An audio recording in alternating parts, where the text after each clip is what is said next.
With us now, former U.S. Ambassador to NATO, Volker. Mr. Ambassador, always good to see you, sir.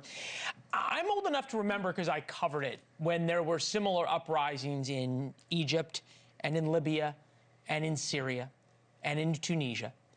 And the world spoke out. They were aghast at the behavior of those regimes, some of whom were as brutal as the Iranians are, a number of whom were not nearly as brutal as the Iranians are. And yet, the world collectively said this had to stop, and at least in the case of Libya, used military action to get it to stop, and yet there's virtual silence when it comes to Iran, save the United States and really save the Trump administration. Why is that? Yeah, so Leland, there's a big gap between goals and means. And the examples that you mentioned, Syria, Obama drew a red line in Syria about the use of chemical weapons against his own people. Assad crossed it, and we did nothing. Then he cracked down and he launched this massive war against his own people, and it resulted in a catastrophic civil war, and we didn't do anything. Libya. We did intervene in Libya. We actually went after Gaddafi. Gaddafi was then killed by his own people, but we did not follow through. There was no effort to create stability, security, to gather weapons, and Libya is still today a divided and chaotic country. So what the Trump administration is trying to do is put pressure on the Iranian government without taking ownership for a regime change, without saying, okay, now we're going to overthrow the Ayatollahs and then we will put something else in place. They just want to put some pressure on and hope that the people in Iran do it themselves. The problem with that is that the Iranian regime is deadly serious about staying in power, and they will kill as many people as they need to in order to stay in power. That's the dilemma we face. Right. We have goals, but we don't have the means that we are willing to use to achieve them.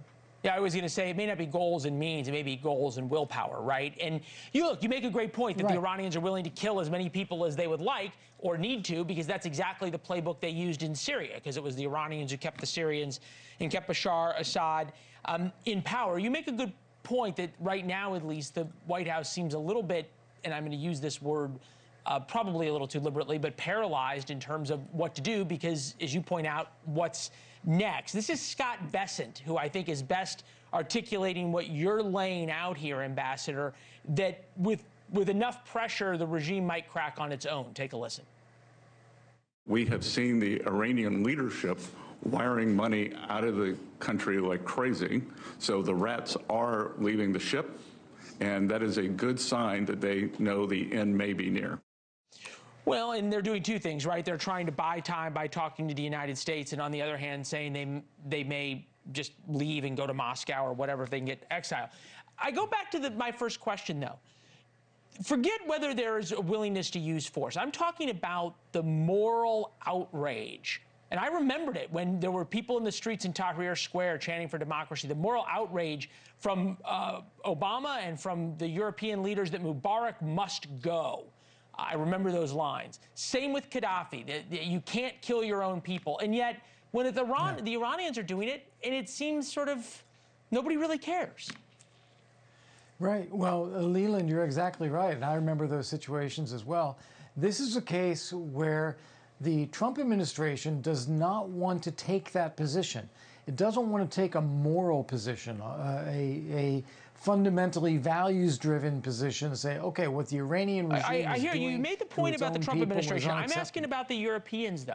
I'm asking about the Europeans and all these people who cry all the time about human rights and everything else when it comes, for example, to Gaza, but when it comes to Iran, completely silent.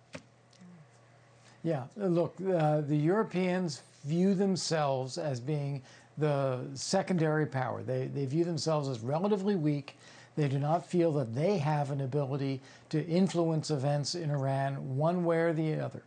And so that's why they look to American leadership.